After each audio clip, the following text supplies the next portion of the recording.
Good morning. I'm Colonel Tony Reyes, and on behalf of my fellow instructors, First Sergeant Parler and First Sergeant Correa, and the cadets of the Hawk Battalion, we would like to welcome you to the 3rd Annual 9/11 Flag of Honor Across America Memorial. I would like to thank some special guests for joining us today. I know the mayor of Westlake is on his way. I think he's gotten a car accident, but I'm sure he's going to get here, but he is on his way. Mr. John Paul O'Connor, Mrs. Marsha Andrews, from District 6 of the Palm Beach County School District. Today, September 11, 2023, 75 communities across America are joining together to never forget the 2,983 men, women, and children who lost their lives on September 11, 2001, and February 26, 1993. Each of these 75 communities remember 50 to 70 of the souls lost by reading their name, sharing where they are remembered in the North Pool or the South Pool at the 9/11 Memorial in New York City, reading the panel number where their names are in bronze at the 9/11 Memorial, and reading a short bio for each listed on the 9/11 Memorial and Museum website. On this special and sacred day, each of the 75 communities will raise the 9/11 Flag of Honor, which includes the names of all 2,983 victims who lost their lives on these two tragic days. Each of these 9/11 flags also visited the 9/11 Memorial and Museum on Sunday, June 27, 2021, and were on the sacred ground where the Twin Towers once stood. I would now like to invite our principal, Mr. Robert Hatcher, to come up to the podium and say a few words.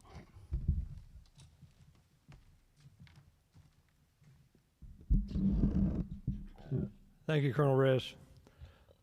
So it's events like this, ladies and gentlemen, that are necessary for the hope and the dream of what the United States, when it was created, has to be.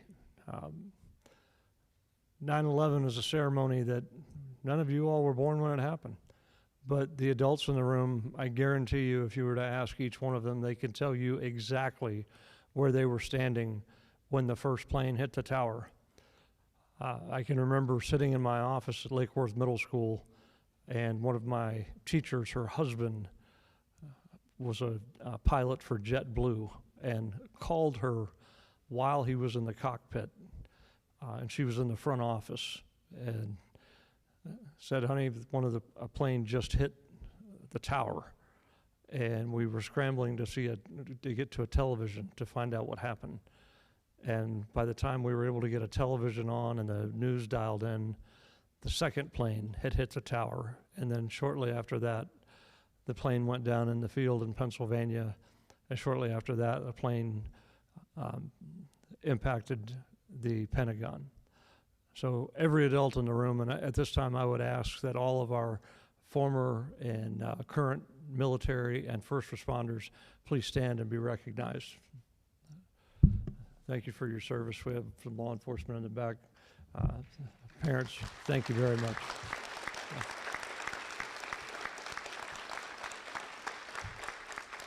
So it's events like this that your generation and future generations will need to continue to carry on ceremonies like this to make sure that we never forget the evil that presented itself that day.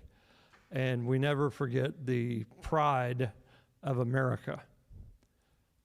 Let's think about that, the pride of America. Okay, there are days and there are weeks and months that have passed and that will come where we will be very divided about a number of ideas. But there's one idea that always rings true, and that is, it is a privilege and an honor, and everyone who calls themselves an American should take a great deal of pride in that. So with that, I want to thank all of you for being here today. I appreciate your attention, and thank you for being part of this ceremony. God bless America.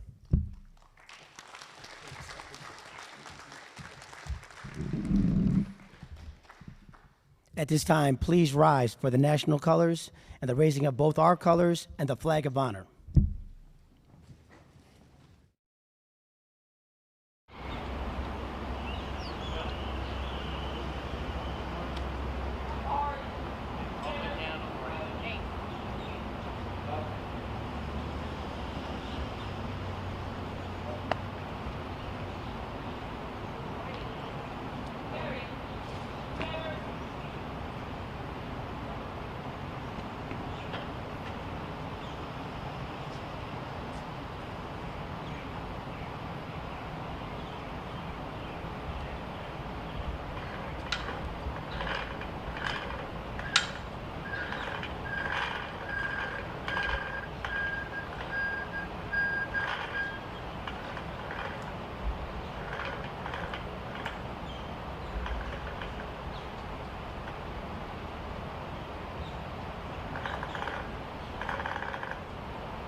say, can you see by the dawn's early light what so proudly we held at the twilight's last gleaming, whose broad stripes and bright stars through the perilous fight o'er the ramparts we watched were so gallantly streaming, and the rocket's red glare, the bombs bursting in air, gave proof through the night that our flag was still there. Oh, say does that star-spangled banner yet wave o'er the land of the free and the home of the brave?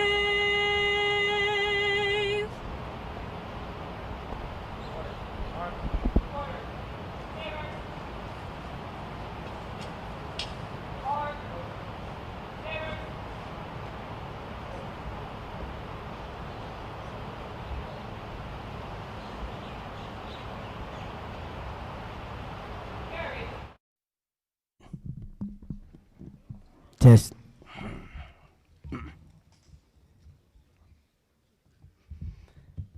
I'm sure all of us that are old enough can remember exactly where we were standing at that moment in history as if it was yesterday.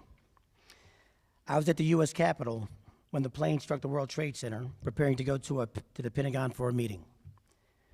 While en route to that meeting, I saw a cloud of smoke off to my right as I crossed the bridge leading from D.C. into Virginia. All I could think of is what is going on in our country today. Little did I know that that cloud of smoke I was observing was Flight 77 crashing into the Pentagon. First Sergeant Correa was in New York working as a recruiter and actually felt the ground shake as each plane hit the towers. He then assisted in providing first aid to many before being recalled to his recruiting station. First Sergeant Parler was here in West Palm Beach, at Palm Beach Toyota, assisting his daughter with car issues when he received a call from his admin NCO that we were under attack and to get to a TV. He would later receive a call from his Battalion Operations Center letting him know that they had been elevated to the highest threat level, and we were to assume full protective measures as the National Guard Armory here in West Palm Beach. Regardless of where any of us were or what any of us were doing at that time, one thing was for certain. The world had just changed forever. There was no going back from what had just occurred, and moving forward would be very difficult. So today, we should all take a moment and reflect on what actions of that day meant, and remember those lives lost. We will now continue with our program and remember 50 of the souls lost on that tragic day.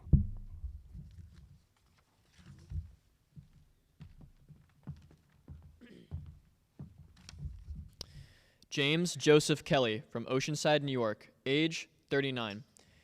Nearly every room in the Kelly family household in Oceanside, New York has some sort of feminine touch or floral print, which is not surprising considering the men outnumbered the women. The women outnumber the men 5-1. Not the family room, though. That was a space known as Kell's Domain, where James was king. Joseph A. Kelly from Oyster Bay, New York, age 40. Kelly was a broker for Cantor Fitzgerald, a husband and father of 4 children, ages 8, 6, 5, and 2. He was also one of 6 siblings and a compulsive do-gooder. He once left a brand new car in my parents' driveway because he was driving to London for a few days and just went to pick it up, his brother said. Maurice P. Kelly from New York, New York, age 41. Maurice Patrick Kelly, a carpenter who was patching up a ceiling for Cantor Fitzgerald on the 103rd floor of the World Trade Center on September 11th, had a tattoo of the Grim Reaper on his arm, a symbol of a harrowing life that only now, after 41 years, seemed to be improving. Richard John Kelly Jr. from New York, New York, age 50. Richard John Kelly, 50, of New York City, was a firefighter in the New York Fire Department. Thomas Michael Kelly from Wyckoff, New Jersey, age 41. Thomas Michael Kelly was an employee of the Euro Brokers Incorporated. Thomas Richard Kelly from Riverhead, New York, age 38. Everything about Thomas R. Kelly's life springs from his summers in Riverhead, Long Island. Eventually, he followed in his father's footsteps and joined the fire department. One day, Mr. Kelly visited a bar where he sat down next to another man named Thomas Kelly, also a firefighter, and they marveled at two Thomas Kellys happened to be in the same place at the same time. 2 days later, both Tom Kellys died at the World Trade Center. Thomas W. Kelly from New York, New York, age 51. Kelly wasn't one of those telephone chit-chats. "Hi, how are you? Here's Kitty," was his standard greeting as he turned the call over to his wife, but his actions shouted. He quietly stuck by his friends, worked a second job to help his widowed mother, and at Ladder Company 15 in Manhattan was known as Mr. Dependable, a mentor to the Probies. But his sister, Maureen Pagilla, said, "Tommy never wanted praise for anything." Timothy Colin Kelly from Port Washington, New York, age 37. The youngest of 5 children and the last to leave home, Timothy C. Kelly cultivated a taste for the chivalry and silk handkerchiefs of his parents' generation. He was a man who enjoyed the finer things in life, said his wife, Julie. He sort of lived in the 40s. He was a dapper Dan. William Hill Kelly Jr. from New York, New York, age 30. William H. Kelly was a favorite uncle to many nieces and nephews. Once, instead of giving them all individual Christmas gifts, he rented an ice rink for an afternoon and invited his whole family. Robert Clinton Kennedy from Toms River, New Jersey, age 55. Mr. Kennedy lived in Toms River, New Jersey, was also a tease. He loved his views from the World Trade Center, Miss Kennedy said. He would tease that he could see Pennsylvania on a clear day when we drove to Staten Island. He looked across the bridge and say he left the lights on in his office. Thank you.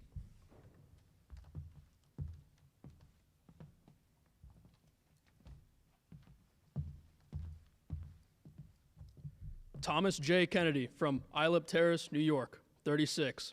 A firefighter with Ladder Company 101 in Brooklyn, Mr. Kennedy wanted 5 children of his own.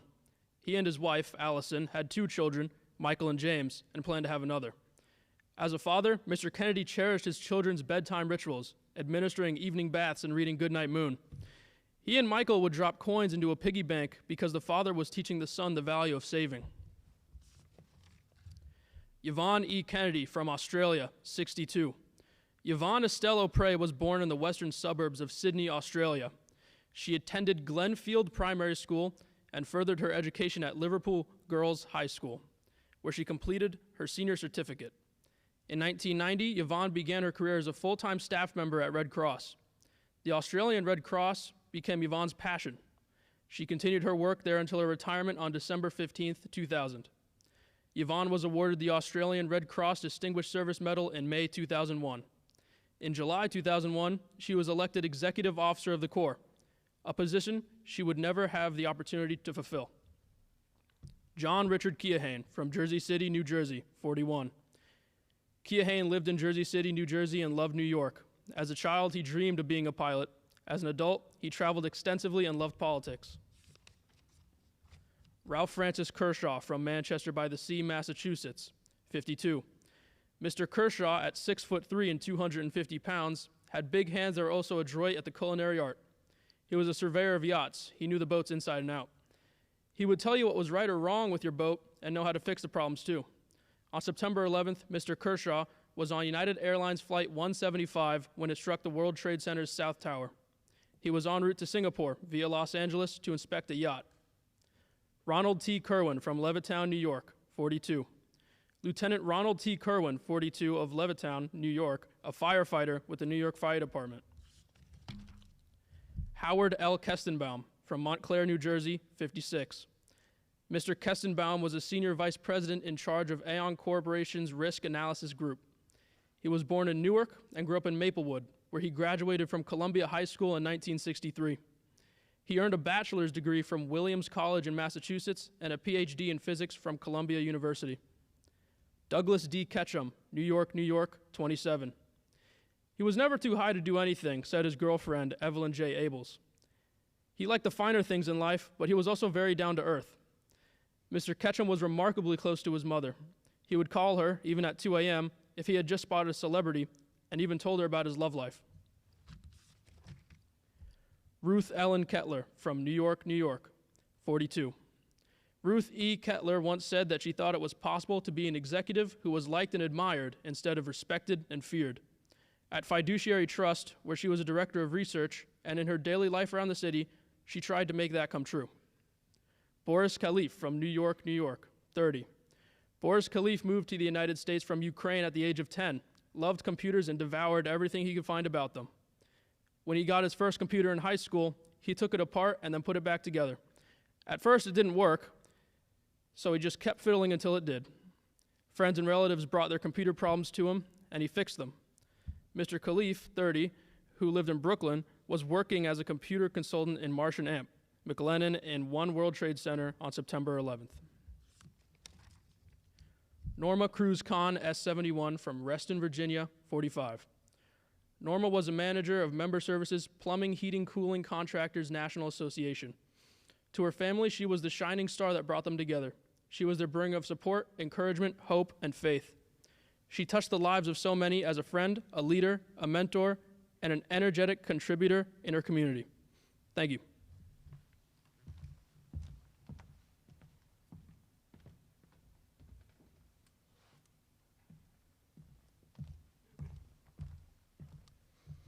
Karen Ann Kincaid, from Washington, D.C., age 40. Karen A. Kincaid was a passenger on American Airlines Flight 77, was a partner in the communications practice of the law firm Wiley, Ryan, Amp, and Fielding. Karen also served as an adjunct professor at CU's Columbus School of Law. She joined Wiley, Ryan, and Amp, Fielding in 1993 and was a member of the firm's communications practice. She served as a senior attorney advisor for the Private Radio Bureau at Federal Communications Commission from 1989 to 1993. She received her Bachelor's of Arts degree at Central College in Pella, Iowa, and her doctorate's degree in Drake University, Des Moines, Iowa. Amy R. King, from Stafford Springs, Connecticut, age 29. Amy R. King, 29, died Tuesday, September 11th, as a result of the crash of the United Airlines Flight 175. She was born October 20th, 1971, in Jamestown, a daughter of Stuart Stubb and Sue Patterson King. She was a graduate of 1989 of Southern West Central School at 1991 graduate of Jamestown Community College. She was employed by United Airlines as a flight attendant, where she worked since 1992. She was extremely happy, kind, and fun to be around. She was a wonderful daughter, sister, and aunt, and had a great life and love for life. She enjoyed running, painting, and traveling. Andrew M. King, from Princeton, New Jersey, age 42. St. Charles native Andrew King, 42, worked as a currency trader for the financial services from Cantor Fitzgerald, a career that started in Chicago Board of Trade and eventually brought him to Philadelphia, and then New York. An avid golfer, trap shooter, skier, and fly fisherman, King was athletic, sports-minded, and competitive. Friends and family said. Lucille Teresa King, from Ridgewood, New Jersey, age 59. Miss King knew what she liked, and she stuck with it. She and Richie lived in the same apartment in Ridgewood, Queens, for the entire 31 years they were married. Every Sunday morning at 8, she drove to the Lower Manhattan to see her parents and spend the day cooking. Every year, she and Richie went to the same place for vacation, Wolf's Maple, Breezer Resort at the Catskills. Robert King, Jr., from Barrelos Terrace, New York, age 36. King, 36, was an avid woodworker. His company, Engine 33, in the East Village East, off of Tessel Table, he made seats more than 20. Expanding the wood shop in the firehouse basement. He made a table for the watch room and cabinets for some firefighting friends who had helped him work on his house in Bellerose Terrace on Long Island. Lisa King Johnson from New York, New York, age 34. Miss King Johnson, 34, had remarried the previous May. I could see what a good mother she was, said her husband, Jim Johnson. There was that winter day, cold as ice, a few years ago, when they all traveled upstate with a group of neighbors from Walkway Park, Queens, to select a Christmas tree. Cheeks red, breath puffing, he and she and the two girls all converged on the same perfect tree at the same time. Brian K. Keneally from Lowell, Massachusetts, age 29. At 28, the engaging, industrious Mr. Keeney had risen from the intern to manager at Price Waterhouse. He could have taken care of that California client by phone, but on September 11th, Mr. Kinney boarded the United Airlines Flight 175 because he wanted to shake the client's hand and see how he was really doing. Takesha Kinoshita from Rye, New York, age 46.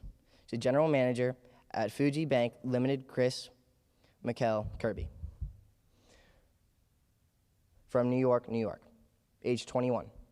Chris, 21, was born on New Year's Day and had nicknamed Happy because of his happy-go-lucky nature.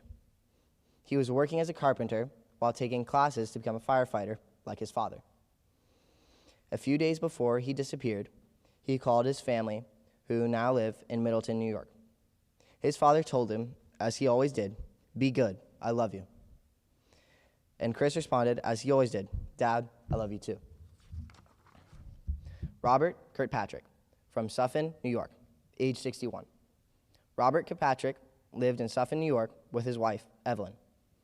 Skilled in carpentry, plumbing, and locksmithing, he worked for the Port Authority as senior structural maintenance supervisor.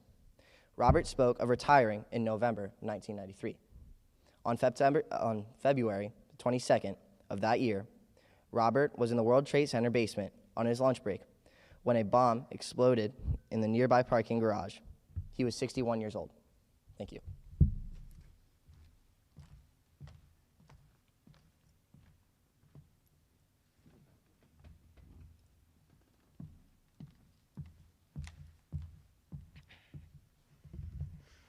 Sarah Kahn from New York, New York, age 32. Mrs. Kahn, 32, immigrated from Guyana in 1992, arriving in New York where her husband had settled 2 years earlier. They coordinated their schedules to maximize their time with the children. She worked early and got home when school let out. He went in a little later, after getting everyone ready for the day. On weekends, the Kahns liked to go to the movies or the theater all together. Mrs. Kahn had dark eyes, dark hair, and a warm smile, which she lavished on her friends and family. Her pretty smile, her husband said, that is the first thing you will see. Timur Faraz Khan from New York, New York, age 29. As a child in Woodbury, New York, Timur Khan dodgily practiced his BMX bike tricks until he could bounce on his front tire, on his back tire, and even essay long bunny hops. Although Timur weighed about 150 pounds and stood 5 feet 11 inches tall, his determination propelled him to the captaincy of the Seosit High School football team and celebrated an 90-yard touchdown run. It was this drive that made Mr. Khan, 29, a commodity futures trader at Car Futures, handing his own desk on the 90th floor of the One World Trade Center. Rajesh Khandawal from South Plainfield, New Jersey, age 33. Khandawal, 33, of South Plainfield, New Jersey, an employee of Marsh Amp and McLean Company, Incorporated. Seilai Ku from Jersey City, New Jersey, age 38. At 38, she co-managed some of the best-known mutual funds at Fred Alger Management and was often sought out her views about market trends. Michael Vernon Kiefer from Hempstead, New York, age 26. Michael Vernon Kiefer wanted to be a New York City fireman as long as anyone can remember. As a young man, Michael Kiefer worked as an emergency medical technician and met his fiancée, Jamie Hugler, a physician's assistant. When he finally got the chance in late 2000 to be a full-fledged New York City firefighter at age 25, he was all nerves until he learned that he had been assigned to the Ladder Company 132, one of Brooklyn's busiest. Satoshi Kikuchihara, from Scarsdale, New York, age 43. Satoshi Kikuchihara, 43, of Scarsdale, New York. Andrew Jae-hoon Kim, from Leonia, New Jersey, age 26. As a child, Andy J. Kim developed his musical talents.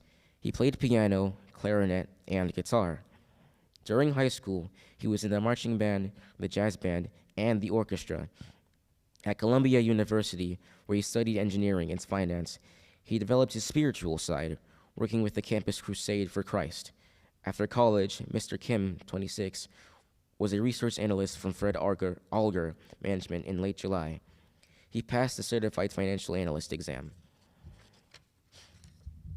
Lawrence Don Kim, from Blue Bell, Pennsylvania, age 31.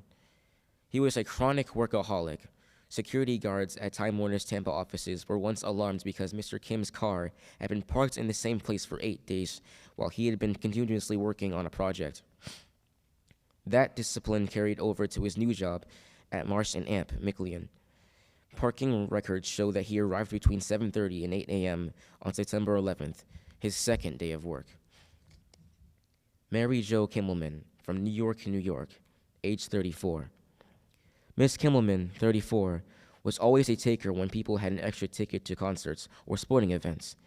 She often read poetry at clubs in Greenwich Village and ran up on stage when bands invited audience members to sing. About 2 years ago, Miss Kimmelman impressed her friends by belting out a Melissa Etheridge tune at a bar near Wall Street. At the beginning, she was a little nervous, said her friend Carolyn Cutts, but once she started going, she let it rip. The band helped her along, and she signed. Heinrich Kimmig, from Germany, age 43. Heinrich Kimmig, 43, of Germany, chairman of BCT Technology, AG, passed on UA Flight 175. Thank you.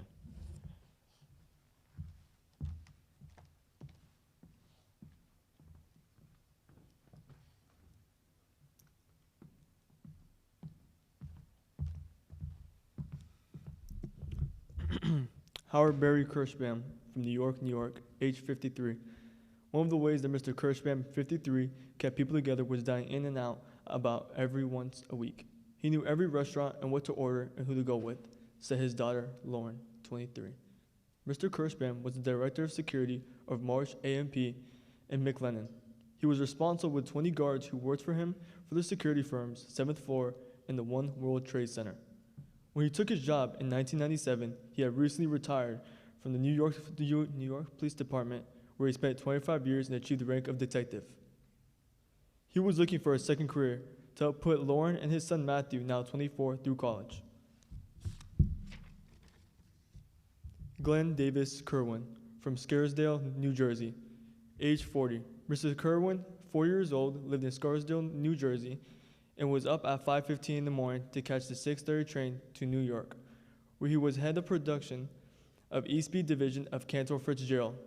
It was usually 8 at night when he arrived at home. It was his practice to always do something with his children, Miles, 10, and Troy, 7 years old, before they went to bed. He would read them a story and play checkers or engage in the game of Go Fish. Sometimes they would go outside and play catch or shoot baskets.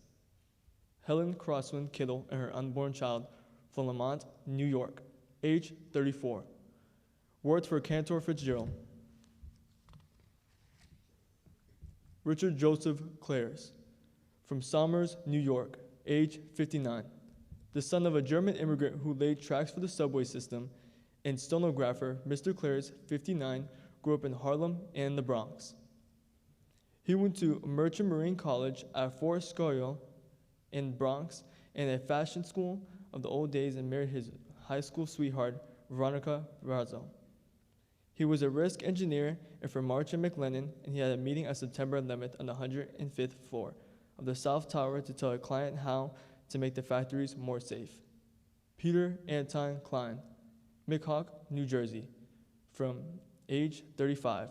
Peter A. Klein was an antithesis of a computer geek despite the significant role of computers played in his life. The 35-year-old computer consultant who once worked for IBM and was working on a project for Marsh A&P McLaren of September 11th, had developed a natural programming language that would enable average Joe writer programmers, said his mother, Ruth Klein, who plans to continue her son's pursuit and his passion. He met a woman his mother calls his soulmate, his wife of over just a year, Marie Lourdes Binars, over the internet, but met her by a courtship and blossomed once they met, and have been more romantic.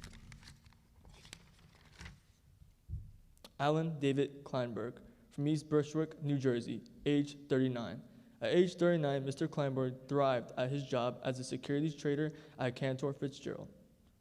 But family was the focus of his time off, whether it was planning a trip for his wife, Mindy, coaching 10-year-old Jacob's basketball team, taking his 7-year-old daughter, Lauren, to dance, or a Saturday afternoon ice skating with the children, including 3-year-old Sam. Whatever was good in this world, he took and gave them, said Gail Rubin, his mother-in-law. Karen Joyce Kiltzman, from New York, New York, age 38. At age 38, Karen Joyce Kiltzman had seen more of the world than 10 people do in a lifetime. At Princeton, she taught for several years in Macau, near Hong Kong. She taught English in Beijing, where she lived in a hovel with a suspicious landlady. It was a completely exotic environment, said Joan Kiltzman, her mother. So far from the Upper West Side, where she lived. After graduating from Columbia University of International Affairs and Public Policy, she began working at New York Mercantile Exchange. An energy specialist, she traveled in Serbia and throughout the Middle East. Recently, she started East B Division of Cantor Fitzgerald. Ronald Philip Kelfor, from Franklin Square, New York, age 39. Officer Kelfor, who played for the Susquehanna High School and then Alfredin University, somehow fit the team into a schedule that included his elite police position, a side job as a contractor, and the demands of a young family. His wife Dawn and 3 children, Jamie 11, Taylor 9, and Cassie 5, were always on the sidelines, and Officer Kelfer was when his 2 daughters played their games. Cassie was still too young, Mr. Kelfer said, but had his own stick from the day he was born. Stephen A. Knapp, from Staten Island, New York, age 47. Stephen Knapp lived with his wife Lucy and their 2 children on Staten Island, where he was born. Stephen worked at the World Trade Center since its opening and was the Port Authority's chief maintenance supervisor. On February 26, 1993, Stephen was on his lunch break in the World Trade Center basement when a bomb exploded in a nearby parking garage. He was only 47 years old. Eugenie Naisev, from Russia, age 47. When Eugenie Naisev came to the United States in 1992, from his native Russia, he hoped to become a citizen. The Naisev, who worked as a facilities manager at the windows on the World Trade Center in a restaurant in the World Trade Center, was killed on 9/11 terror attacks. Thank you.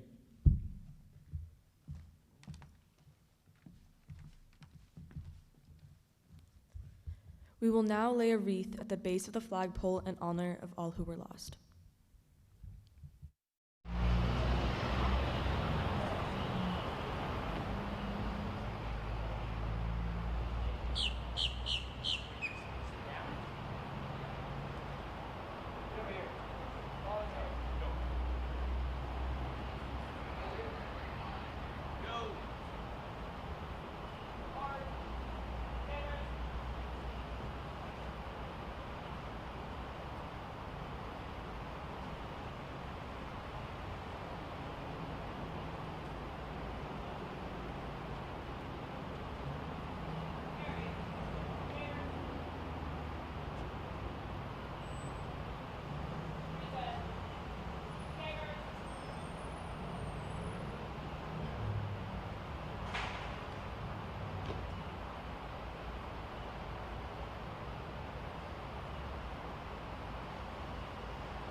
We will now have remarks from the Mayor of Westlake, from Mrs. Marcia Andrews from District 6 of the Palm Beach County School District.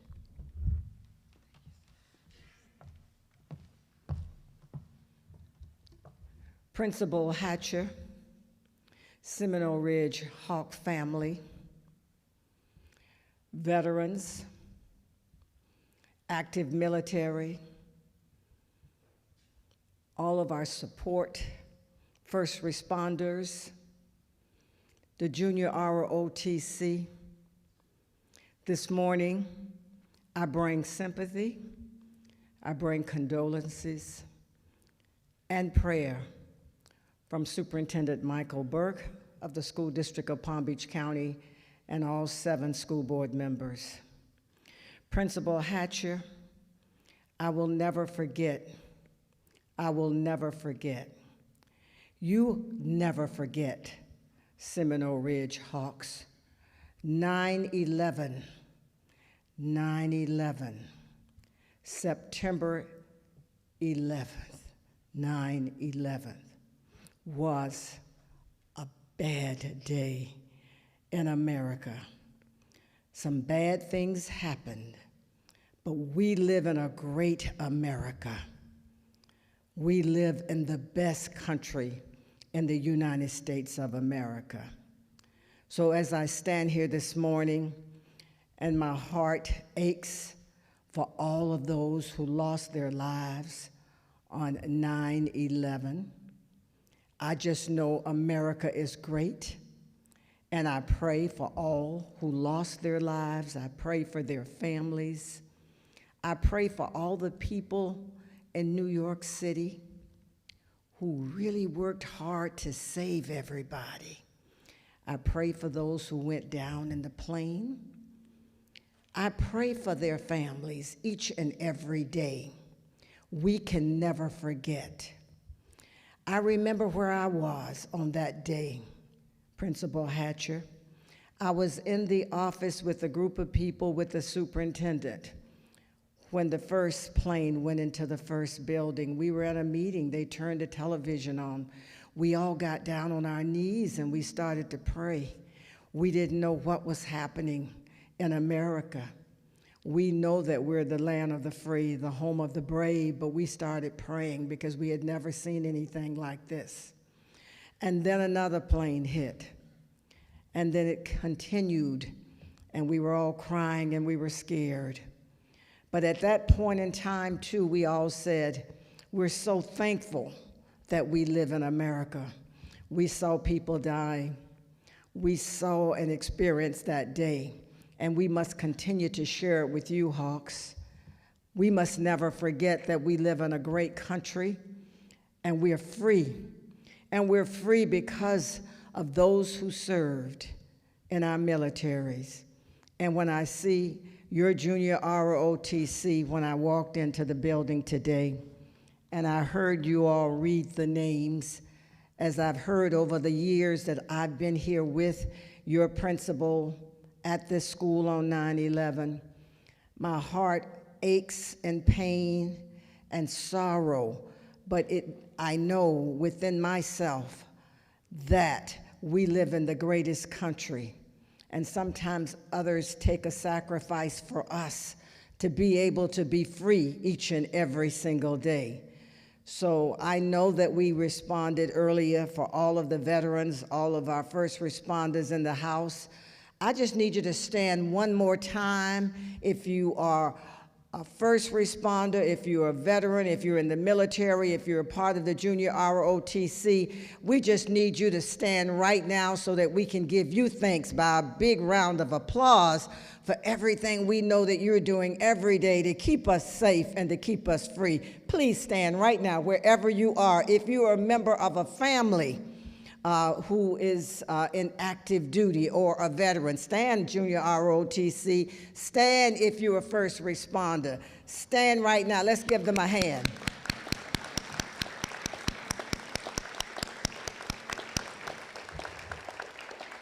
Thank you. Thank you. You may be seated. And I want to say to Principal Hatcher and the sponsor of the Junior ROTC, I want you to know this is so important that all of our students know that every day is a day that we have to be thankful because we live in the best country in the world, the United States of America. And we must know that we are one, and we are brave and we are free because of those who made sacrifices for us. During 9/11, during the military wars, every day serving in the military, all of our police officers, I see them back there, all of our paramedics, hospital staff that work to keep us safe and free. We are America, and I thank you for honoring all of those who lost their lives in 9/11, those families who are still suffering. We give honor and praise to them and let them know our love. We will never forget. Amen.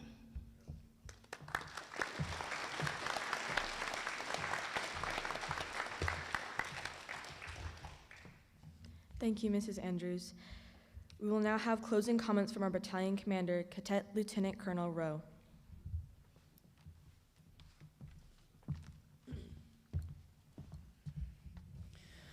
On behalf of the Hawk Battalion, I would like to thank our special guests, Mrs. Andrews. Thank you very much for coming. Let's see. And taking time out of their busy schedules to attend our ceremony here today. I would also like to thank our principal, Principal Hatcher, for his support in our JROTC program. And lastly, a special note to thanks for Arthur for our logistical support and the TV production program. And this concludes our ceremony. Thank you very much for attending our special ceremony, and be safe in your travels.